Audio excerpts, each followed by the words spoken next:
I look in a mirror and all I see is, and this was an anorexic girl, you know, you could unfortunately count the rib cage. So this is an anorexic girl looking in the mirror. She could only see fat. Hey, I'm Ange. And I'm Beck. And we are the Gold Diggers.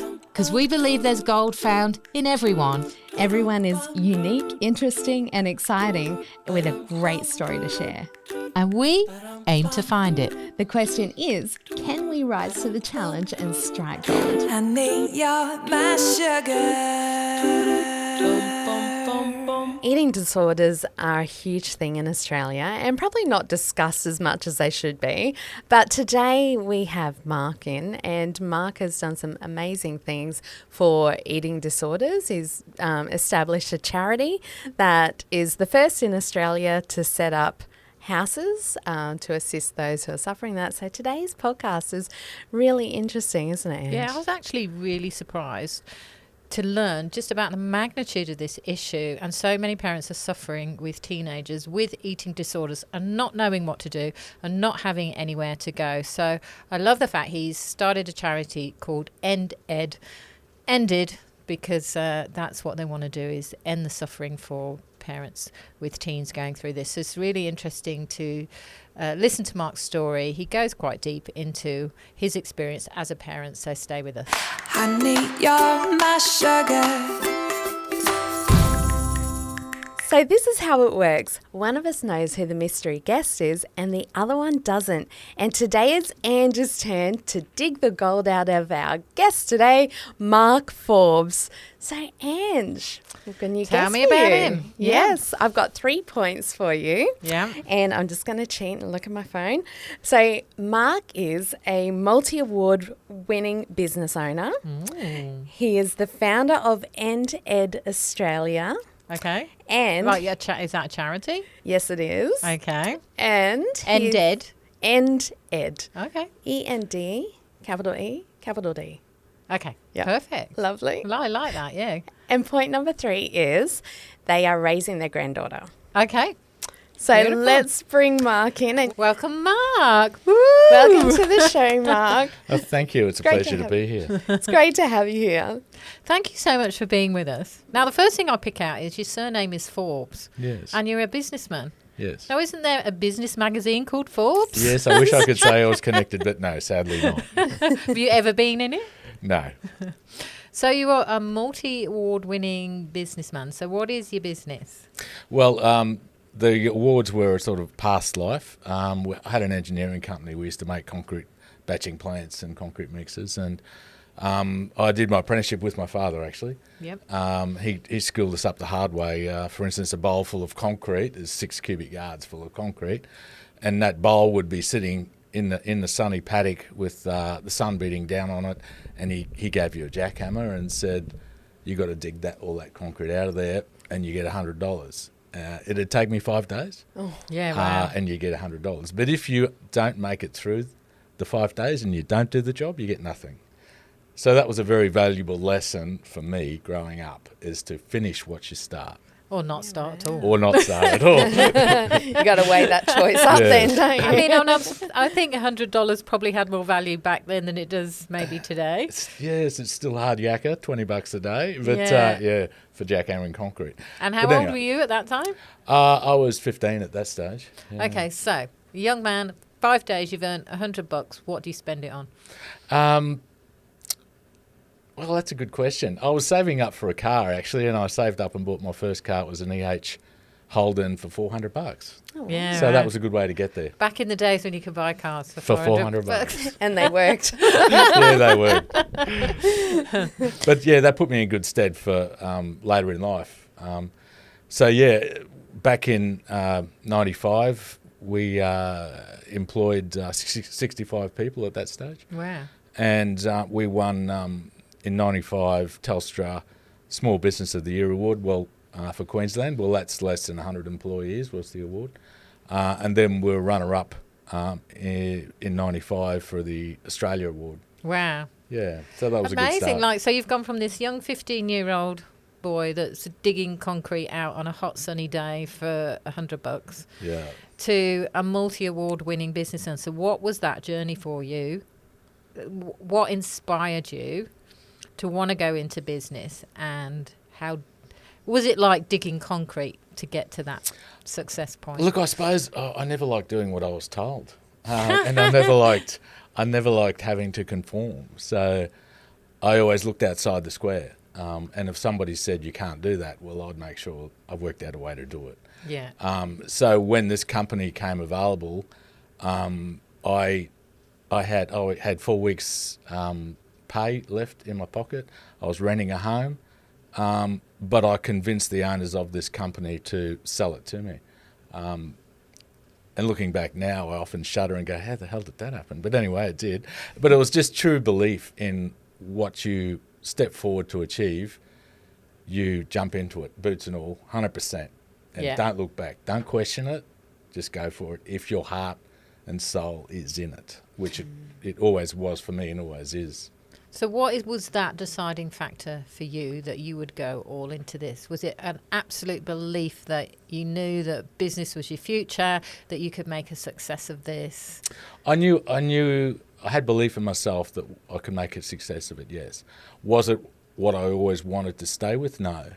And I think that became relevant to me. I remember we went to a luncheon, our bank organised a business luncheon, and we were all sitting there, and I remember all the business owners, are probably my age now, but I was a young guy looking at all that and looking at their businesses and listening to their stories, but they were still in that business, And I was looking at them going, that's not what I want. I want to build this business up, and I want to build it up to a point where it has really achieved a lot, and then work out what's next for me.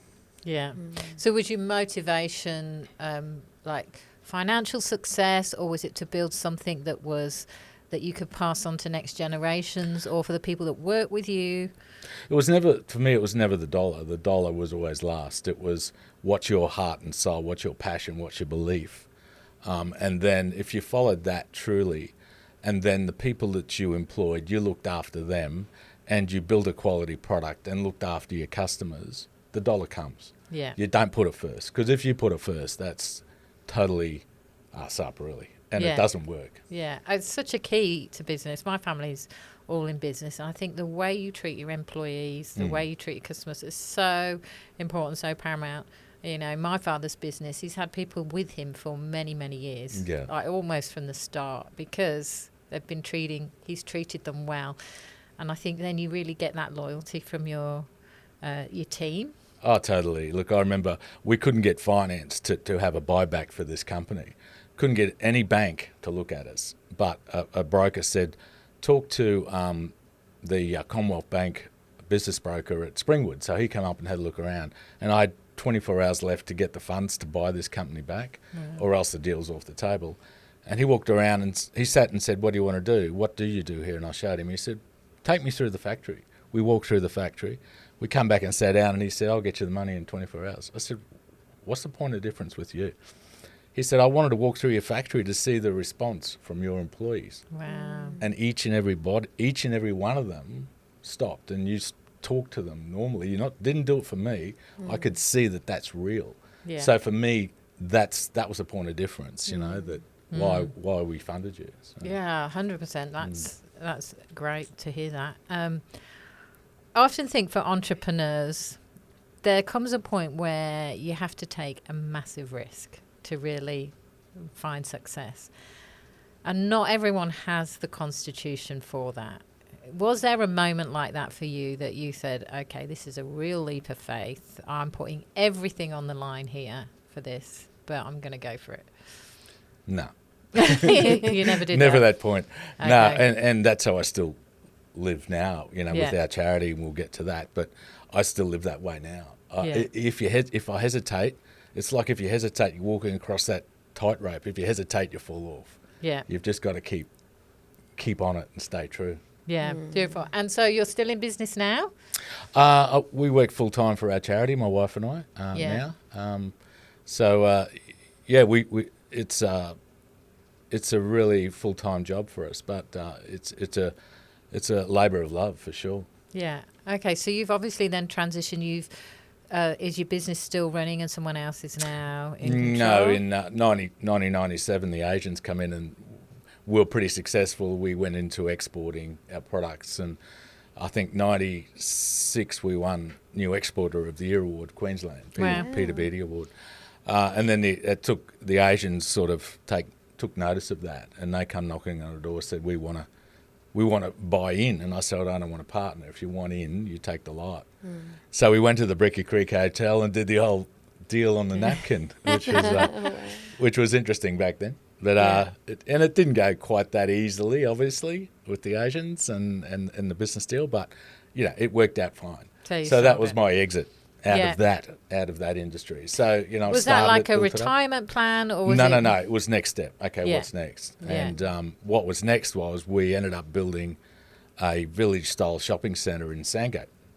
So with the Woolworths, the Coffee Club, the news agents, and all that sort of thing. Yeah. And again, that was a hell of a job. That took us 10 years to get the approval to build that. Yeah, wow. So we ended up Planning Environment Court, Supreme Court, Federal Court over all that. Because there was a local group of people trying to stop us. But, we got it through. But, again, that's just, that's 10 years of our lives that went into that. And a lot of heartache and stress. But, again, don't back down. If you believe in it, follow it through. You'll get there. Yeah. So you're obviously building a successful business. It takes a lot of time and concentration to do that. What was family life? Was that compromised because of that at the time? Definitely, yeah. Yes, unfortunately, my second marriage now, but my first marriage, my first wife had to wear all that 7 days a week, 14 hours a day. And that was my driver. And I was, it was old school then. My wife was raising the family, and I was building this business, Yeah. But by the time we sold the business, that was the end of my first marriage, actually, because she didn't want to keep riding that horse. Yeah. Well, sometimes it's just not sustainable, is it? Not, when you're just focused so much in one area, then something gives in another area. Exactly. So, and how many children do you have? We have 5 children, 4 from my first marriage, and one my current wife now, it's her child from her first marriage. Right, okay, yeah. So, and all moved out of home now, assuming? Yes, all moved out of home. Yes. So you're in that nice season now where you're running this charity, you said, and you've got probably a bit more time on your hands, have you? Or is this all-consuming? It's been all consuming. It's been over 7 years now since we started the charity, but that's my fault, and that's just me. Yeah. I don't take anything. You can't go down a gear. No, and I'm sort of I've made a commitment to. We've got 14 grandkids now. Wow. So I've made a commitment to the grandkids that this year I'll start winding back. Yes. Yeah. Lovely. And spend time with them. So tell me a little bit about the charity. Who are you and what do you do? Yeah, the charity is called endED, and it seems like an interesting name. And when you understand it's about eating disorders, you think, and eating disorders, but it's not. Well, it is, but then there's another meaning to it. I remember a long time ago we were with our youngest, with a psychologist, and she drew a big stick figure on the board and drew a little one on the inside and said to our daughter, which one is you? She said, well, I'm the big one. The eating disorder's a little one. The psychologist said, no, it's the other way around. The eating disorder is the big one, and you're inside here, So we need to turn that around. So parents, you would have seen when this big eating disorder's in charge, your daughter disappears. Yeah. And you go, yep, that's true. It is like an exorcism. It's seriously like an exorcism. That might sound like an exaggeration, but unless you witness it, you don't understand it. So the psychologist said, let's give this big fella a name. Let's call him Ed. So that was the birth of our charity name, and that big fella. Yeah, wow. So this has then been birthed out of personal experience of walking through this with your daughter. 2 daughters, actually, have been through it, Yeah. And what have you learned about the process in that? Because, I don't have a great deal of experience with this, but I could imagine that from a parent watching your child walk through this is extremely excruciating. Or Yeah, look, the first time around obviously was quite a long time ago now. It was my eldest. And I didn't know anything about it, and there was no information about it. And I put it down to a teenage daughter going through her trials and tribulations, and tried to ignore the rest of it, and I was just, as I said before, probably too full into work. But I look back now and realise the trauma that she went through alone a lot of the times, unfortunately. So it was only when the second time around with our another daughter that she developed an eating disorder that I went, well, the universe is giving us a message here, or giving me a message. Get off your ass and do something about this, Yeah. You've managed to do everything else about everything else. Now it's time to do something with this. So that's why we basically started the charity. Yeah, and so your charity offers support for families, is it, or for the individuals? walking through Both. it? Both, yeah. Initially we opened up we had a beautiful home at Bedina. We opened it up to like-minded parents and carers to come and meet there every second Wednesday night. And that just grew and grew and grew. And the story was then that there's no residential facility in Australia for eating disorders, specifically for eating disorders. And you can't lob them all in together with drug addiction, alcohol addiction, and eating disorders. There's got to be separate treatment. So then, again, that was sort of the light bulb moment for me. Well, why isn't there one, and how do we build one? So we had a look at the States and saw what they did, and they've been doing them for 30 years, and yet here we were in Australia with nothing. Not that we had the money to get into it too much, but then that never stops me. So then I drove around the coast looking at properties and found this one at Mooloola Valley, which is the current site of Wandirnirida, 25-acre property. Drove in, didn't get out of the car, just went, my God, this is it. And the owners at the time said, well, we're sick of tyre kickers. If you really want us to hold it, you'll have to sign an unconditional contract right here, right now, for 1.3 million. And okay, signed it. Went home and said to my wife, I think we'll have to sell our house. And it didn't go over too well at the time. But she's obviously very much on board. Oh, very much on board. Yeah, Yeah. very supportive. And you have to be to go through this, but Yeah. it was a bit of a shock to the system. So we put a house on the market. And then we lobbied Andrew Wallace, our local MP. He's patron of our charity. He's got his own experience and journey through that. He took me to Canberra, and we got in front of Greg Hunt and Scott Morris and Malcolm Turnbull, got in front of all of them. And I didn't hold back. I just said, this is what we need to do, Australia, and got one. What can you do? And they ended up giving us a cheque for $2 million, but to help build the new residential on that property. Wow. But before they handed it, they sort of went, here it is, but you have to do a deal with the Butterfly Foundation to get the money, because we've dealt with them for years. We haven't dealt with you. So basically then we had to hand over everything we had sort of worked towards. Wow. But we were prepared to do that because at least it then still gave Australia its first residential. So then we lived on site. I was the project manager for the build for 18 months, and again pro bono. And then I brought in family and friends, and we brought in $1 million in kind services to build the residential, as well as the $2 million from the feds. And they're all local businesses that came on board. And then B.A. Murphy, Span Murphy, actually came on as the main builder, and he said, I'll do it at cost. I'll show you my books, no profit. Yeah, wow. And he said, any trade you can bring in that can beat this, let's do it, or you can get that for free, it comes off the price. Yeah. So, yeah, it was a beautiful community build in conjunction with the LNP federal government at the time. Then when it was finished, the deal was we had to move out. So, again, because we'd sold our house, we'd been living there for 18 months, we had nowhere to go, so we rented a house. and then we're on the board of the new governing board for Wandinirida. But they started taking it down a different path that we weren't happy with. And then it was supposed to be free for the first 3 years. And then all of a sudden, there was a fee of $70,000 for 60 days to stay there. So we stepped aside and said, look, it's all yours. We've delivered it. We've built it.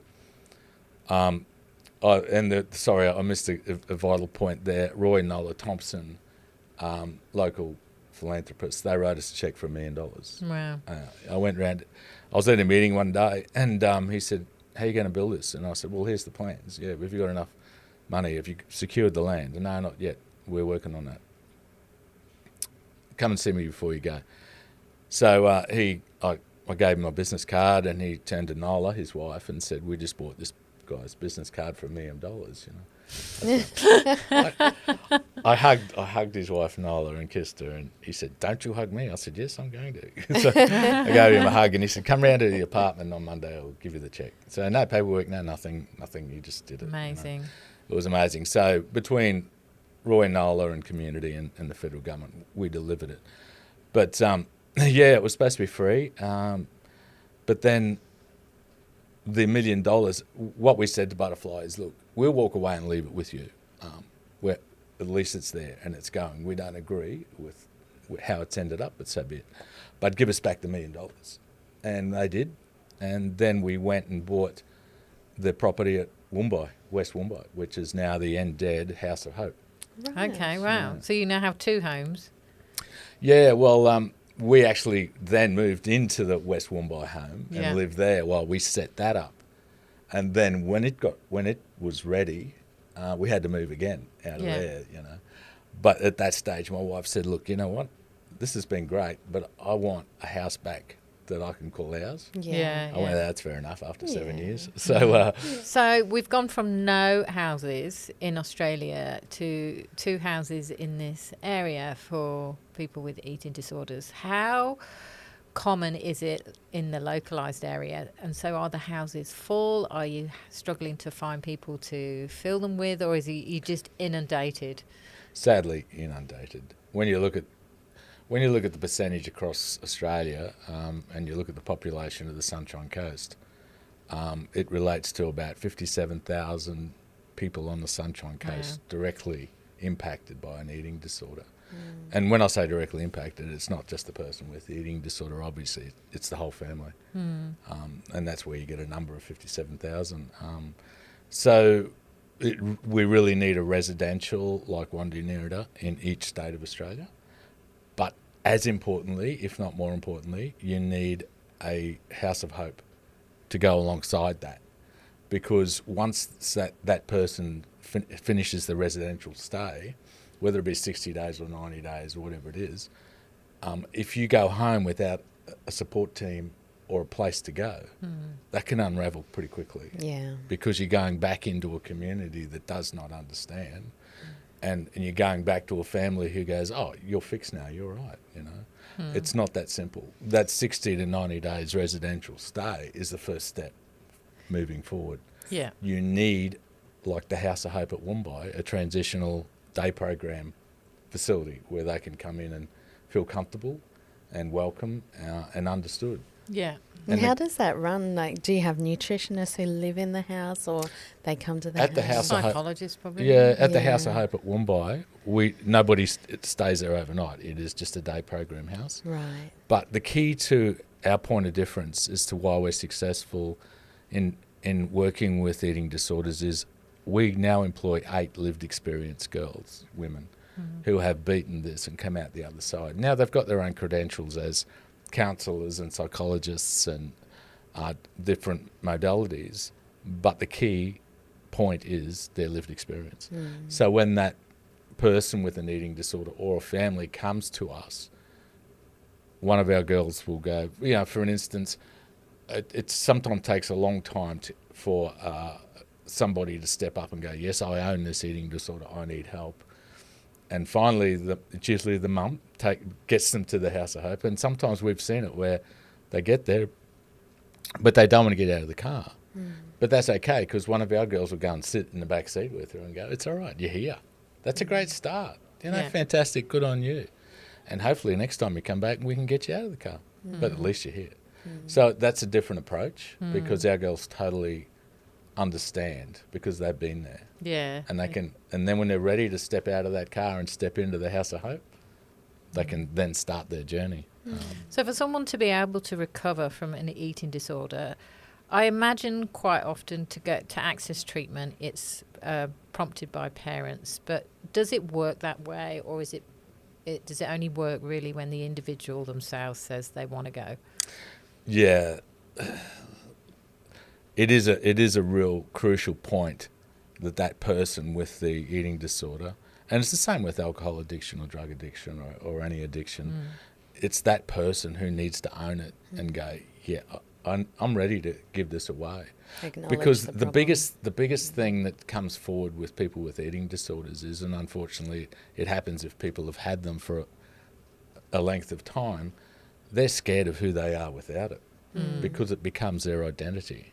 Yeah. So then for them to cut that free from them and to want to step into their own world and leave that behind is a gutsy move. It's a very, very brave move, but it's necessary.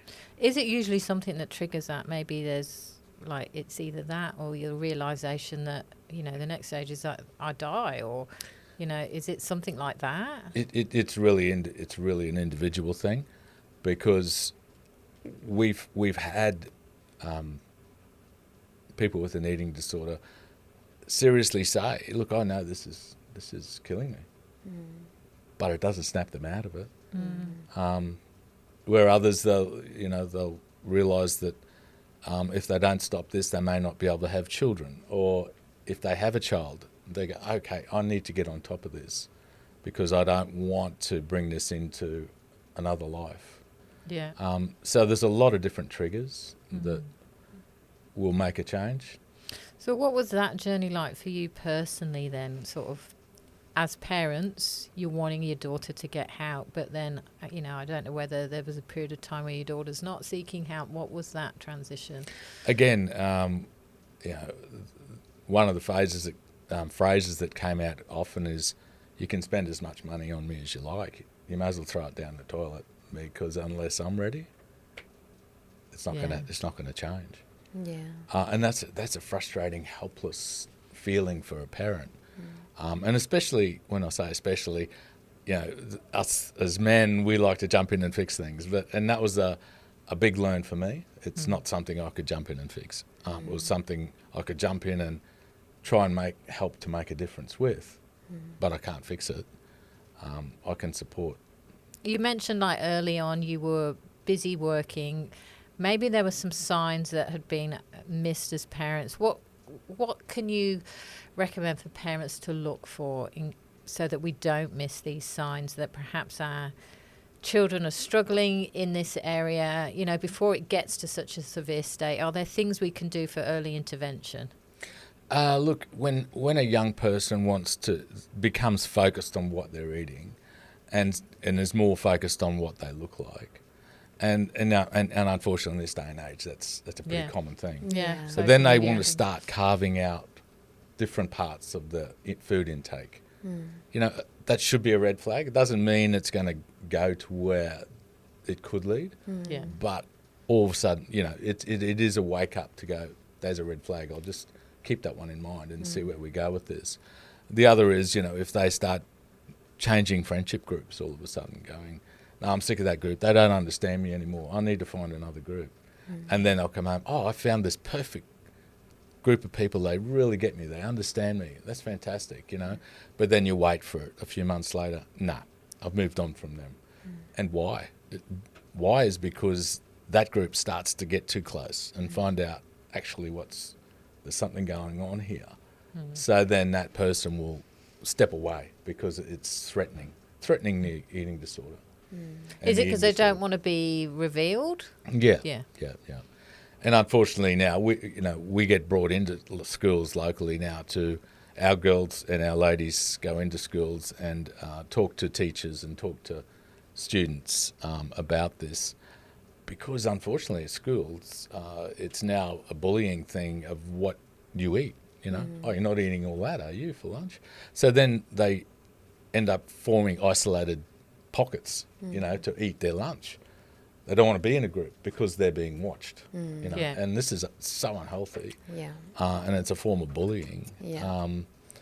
Or, you know, it's picked up that you didn't eat your lunch. You didn't eat yesterday. What's going on here? You There know? must Yeah. have been a point where those red flags really hit home for you so hard that you just went, we're going all in to change this problem. Yeah, definitely. And I think too, when we opened up our house, as I referred to before at Padina, for other parents and carers, it's the same story, just Yeah. different character names. Exactly the same story. Yeah. And you go, oh my God, you know, we really need to bring this, Well, create it's awareness. heartbreaking, isn't it? To Oh, see it these is. beautiful young ladies being tricked by what they're believing that isn't actually true. Yeah. And it's affecting their whole system, isn't Yeah. it? I think as parents with teenagers, they have fads with things, so it's difficult to know, is this just a stage that Exactly. they're going through, or is this actually Yeah. a problem? What was that point for you where you realised that actually this isn't just a phase, this is something that needs to be dealt with? Oh, when it yeah, there was more friendship group changes, and there was just more signs of a lot more going on here Yeah. than just a teenage Can I- change. Can I also ask, is it something that you find affects a lot of boys? Yeah, definitely. Yeah. Over the years, we've been going for 7 years now. The percentage of boys developing an eating disorder has increased. Right. But unfortunately, there is another layer of stigma there, where a boy goes, "This is a female problem. Issue, Why have I, yeah. you know, I haven't got this." You know, so then there's another layer Another of barrier. difficulty to get there. Yeah. I remember this 19-year-old come and saw me. He researched our charity and saw what we're doing. He come and saw me and said, "I want to talk to you." But he said, "I don't want to sit face to face. I need to walk with you so we can talk." And I went, "That's fine." He said, "Here's a photo of me at school when I was 13. Pimply-faced kid, couldn't fit in scholastically, couldn't fit in athletically, and he blamed his body for that." And he said, "This is what's let me down." So he said, "I devoted the next 5-6 years of my life sculpting my body. Now here's a photo of me, looks like Mr. Universe, 12-pack stomach." He said, "That was me at my mental worst state, Wow. because I got there and realised that wasn't it." Wow. Yeah, and that's a scary. That was Yeah. a wake up moment for him, that there's a lot more going on Yeah. than blaming the body. Yeah, wow. Because there are there's this whole thing now of gyms, like it's become the new coffee shop craze, hasn't it? Yeah. And there's a lot of young men doing body sculpting, probably more than I've ever seen before. Yeah. And do you think the triggers are that, I guess, maybe with social media and self-image becoming more of an issue for boys, that's what's leading them to thinking more about? Because I hear diets of just eat meat. A lot of men do just eat meat or don't eat meat, or, you know, one extreme to the other. But there seems to be a lot of focus now for both men and women, teenagers. Definitely. We've had parents come to us, and fathers come to us and go, "I'm concerned about my 7-year-old boy." Yeah, wow. 7. 7. Oh, why is that? Oh, well, they've stopped it. They don't want to eat this, they don't want to eat that. What they're focusing on is a 6-pack stomach. A 7-year-old boy. Why? You know, why? Because they're exposed to social media way too young. And they've got access. Anything with a Wi-Fi attachment, you've got to worry, because they can access anything. And all the algorithms pop up exactly what they want to sell, you know. So it's important for the algorithm users to have that message come through strongly to a 7-year-old that this is important. I mean, the term body dysmorphia was something I didn't know when I was a young person, but is obviously used a lot more now, and I think that is on the rise. Have you got any stats around that? It is on the rise. To give you actual stats, I couldn't right off the top of my head, but you're right, it is. And you see that firsthand, is where, and it was explained to me by a girl we were supporting. She said, the way I can explain it to you is it's like a house of mirrors at the exhibition. You walk in there, you stand in front of a mirror. You know what you look like, but you stand in front of that mirror and you're tall and skinny, or you're short and dumpy. She said, you can process that. I can't. I look in a mirror and all I see is, and this was an anorexic girl, you know, you could unfortunately count the rib cage. So this is an anorexic girl looking in the mirror. She could only see fat. Yeah. So that's that, what the eye is taking in, the shift to what the brain is processing is incredible. The brain is a powerful thing. I did have some experience with mild anorexia when I was a teenager. Mine wasn't about body dysmorphia. Mine was I developed a phobia about vomiting. And in my mind, I thought, well, the only way I can control that is to control what's going in so that nothing can come out. So then I would stop eating. And in particular, when I would travel and things, and there was a point when my parents did start to get very concerned about me. Thankfully, because there was one holiday that I went on, and I just didn't eat the entire time because I was too nervous. I was going to pick someone up. And it actually caused me to vomit. And that kind of, it almost clicked me out of that pattern of thinking. But that phobia stayed with me for many, many years, right up until my, early adulthood. And it would impact the way that I interacted in the environment around me. I'd be constantly thinking about germs or stuff like that. So I can understand how that simple thought that, perhaps I'm fat or I don't look like the rest, how that thought then develops into other thoughts and kind of almost bleeds into everything that you do around you, and your mind starts kind of distorting reality. Exactly. And if you were genetically predisposed to that, you wouldn't then, if you started that process, you're down that slippery slope and you wouldn't have a choice. You would have gone down that slope if you were genetically born predisposed to that. And unfortunately, that's a common thing. But there is hope, though, isn't there? There is pulling hope. them out. Yeah. But we're part of an international genetic study at the moment with the North Carolina University, and they have done swab tests. We rounded up 3,000 Australians to do swab tests, and I think they've got about 14 countries involved in it. So they've got all that now, and for the first time, they're doing a complete international genetic study on eating disorders. But one of our daughters, we had her tested and she was born predisposed. It's an MTHFR gene, but you get the double helix of that. And what happens then is when we eat food, we can process the folate out of the food, which helps with serotonin in the gut, the feel-good in the gut. Whereas if you've got that double genetic makeup, the body can't process the folate, so you do not get the serotonin uptake. It's incredible to get this research around it.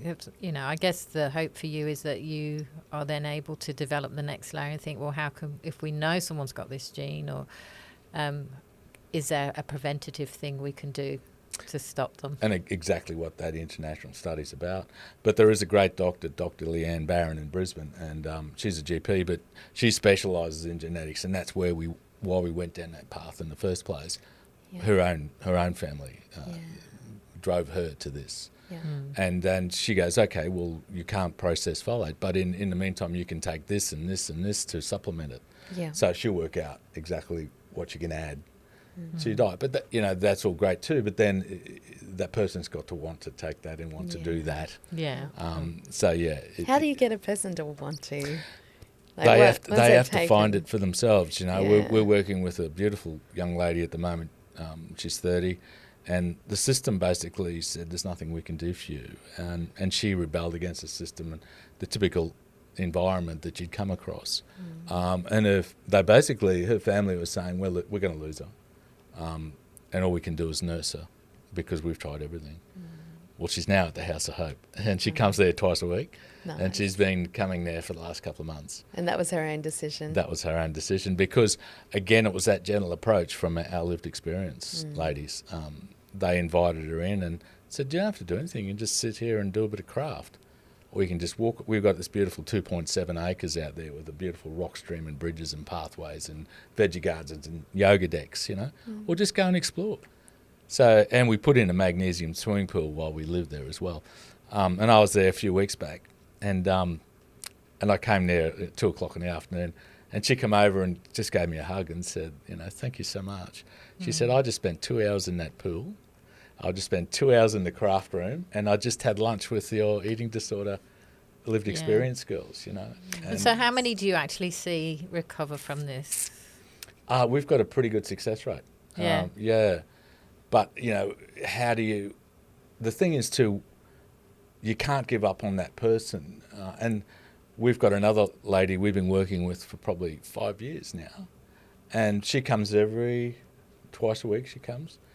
But slowly incremental changes where her cycle was coming to see us, going home, back to hospital. That's the cycle. Yeah. Now she's cut the hospital out. Good. But that's taken Right. 5 years, you know. Now it's going home and seeing us. Yeah. So it's those baby steps, slow steps. There must be a lot of power in knowing that you have, you're not the only one going through that. There are other people, and there's people there to support you and understand what you're going through. Do you find that's what brings them back to the house of Oh, hope? totally. There's no judgment. Yeah. And there's no, you have to do this. It Yeah. is, you can come and sit, be a part of it or not. That's your choice, but at least you're here. In any recovery program, it really is about community, isn't it? You build a community and a safe space for them to just be who they are. Yeah. And it's a great environment for them to heal. So you referred to like eating disorders, and you said similar to drug addiction, the recovery process. Are there some sort of cross, well, I think there's a word around that, like comorbidity, was it, or something Yes, like that, where, comorbidity. where, you know, that can become an issue, it can develop into that. Is that something you find? Yeah, look, yeah, definitely. Happens quite a bit. And one of the reasons is the voices in somebody's head becomes that loud. I remember one of our daughters sitting next to me at mealtime once and said, I can't believe you can't hear these voices. They're that loud. Wow. And I said, what do you mean? She said, well, they're screaming that loud in my head and bringing me down. And you're sitting here and you can't hear them? She said, I don't understand that. So unfortunately, that then can lead to somebody trying to shut those voices down because it all comes too much. You couldn't imagine 24/7, every waking moment, having these voices screaming at you. So then they'll turn to, might be drugs or alcohol, to shut those voices down. Yeah. And it does for the time. But then they come back louder. As soon as they come back again, when they're off the drugs or the alcohol for a while, the voices come back and they're louder. But it is a reprieve for them. So that's where that extra comorbid addiction comes into it. And that's where it becomes so difficult to treat, because then you got all these layers. You have to start peeling back. You have to deal with the addiction first to get then down to the crux of it. Yeah, I guess, like, because if there's a number of different addictions, which one do you deal with? Or do you look at what is the trigger, the initial trigger that started the whole process? Well, it's all about brain health, so you can deal with that properly. So while you're, a drug addict or an alcoholic, your brain's not functioning because it's not getting any nutrients. So you have no chance of getting to that eating disorder until you can clear that off, get them off the medications they're on too, because a lot of them self-medicate with pharmaceuticals. Yeah. You've got to strip all that back to actually, and then nourish the brain. So the brain starts to think again for itself and then starts to understand, this isn't good. I do have to find my way out of this. But unless you can get to that healthy, nutritionalized brain, it's a long road otherwise. I love looking at that, like, nourish the brain, looking at Yeah. it as an organ that you feed, and you've Yeah. got to put the right stuff into it. Just the same as our body, isn't it? You've Oh, got to totally. put the right nutrition in there for it to flourish. Yeah. So, Yeah, or else you're talking to. It must be like a muffled message coming through to the brain that it's not perceiving. It's Yeah. critical. So let's move into the third point that Beck shared, which was about your granddaughter. And obviously, you're raising her now. How is that for you? Because, you know, you talked a bit about sort of early parenthood for you, that you were too busy with your business, that perhaps you weren't able to focus on your kids. How is that different now with your granddaughter? Oh, totally. You know, we've been raising Ruby since she was 18 months old. And she's now in grade 1 up at Montville. But, yeah, she has taught me a lot. She actually got me to the point where I rang up my other kids and I apologised to them. And they went, "What are you talking about?" I said, "Well, Ruby's made me realise that I wasn't there enough for you guys." You know? Wow. So they said, "Oh, you have to do that." Yeah, I said, "Yeah, for me, I do. Yeah. I do." So I rang them and/or saw them and apologised to them for. And I said, "Well, Ruby's shown me this." And then when you sit and work with that little kid's emotions, instead of saying, "Oh, stop that," you know, Yeah. I've actually got the opportunity to now sit there and go, "Now, why are you doing that?" "Oh, okay. Oh, that makes sense." You know, so it's a completely different world, but it's enjoyable. She keeps us on our toes, that's for sure. Gorgeous little thing. And that's like full-time raising a grandparents. You're like 100% responsible. Yeah, I for just come her. from the Easter bonnet parade up at Montville there this morning. I said, she woke up this morning and said, "Papa, you're going to come down?" I said, "Well, I've got another thing to go to."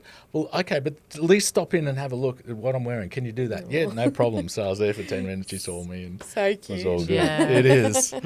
But it's... Well, that's going to keep you young Oh, and totally. active. Totally. So it seems like you've been able to rally a whole lot of people on board with you. It takes a lot, doesn't it, to build something of this magnitude. So what is it that you need right now from people? Are you fundraising? Is it raising awareness? You know, what is it and how can we support you?